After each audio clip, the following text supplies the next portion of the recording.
बोलो बांके बिहारी लाल की जय। एक राजपुरोहित थे। वे अनेकों विद्याओं के ज्ञाता होने के कारण राज्य में अत्यधिक प्रतिष्ठित थे, पर उन्हें अपने ज्ञान का लेश मात्र भी अभिमान नहीं था। उनका विश्वास था कि ज्ञान और चरित्र का योग ही परमार्थिक उन्नति का पथ है।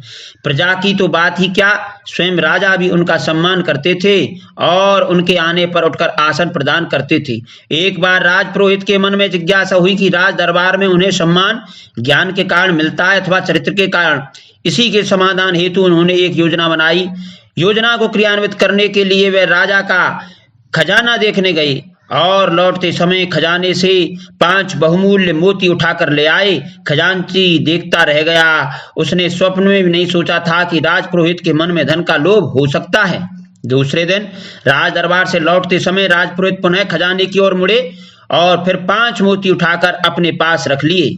अब तो खजांची के मन में राजपुरोहित के प्रति पूर्व में जो श्रद्धा थी वह क्षीण होने लगी। तीसरे दिन पुनः वही घटना घटी तो उसके धैर्य का बांध टूट गया।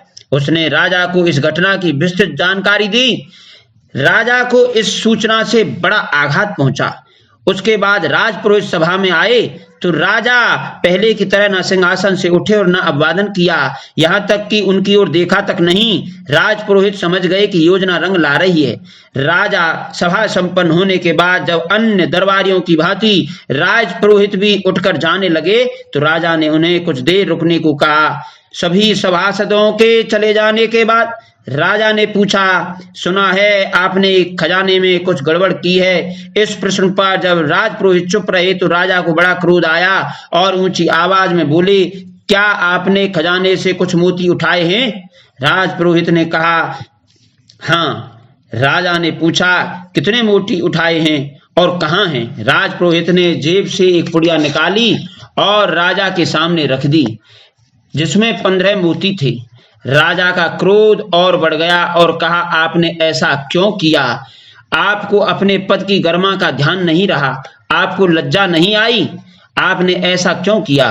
राजपुरोहित ने राजा को अपनी पूरी बात विस्तार से बताई तथा प्रसन्नता प्रकट करते हुए बोले कि ज्ञान से चरित्र बड़ा है। मैंने आपके खजाने से मोती उठाए थे, अब मैं निर्विकल्प हो गया हूं और चरित्र के प्रति मेरी आस्था पहले से अधिक बढ़ गई है। आपसे और आपकी प्रजा से जो सम्मान और प्यार मुझे मिला वह ज्ञान के कारण नहीं अपितु चरित्र के कारण मिला है।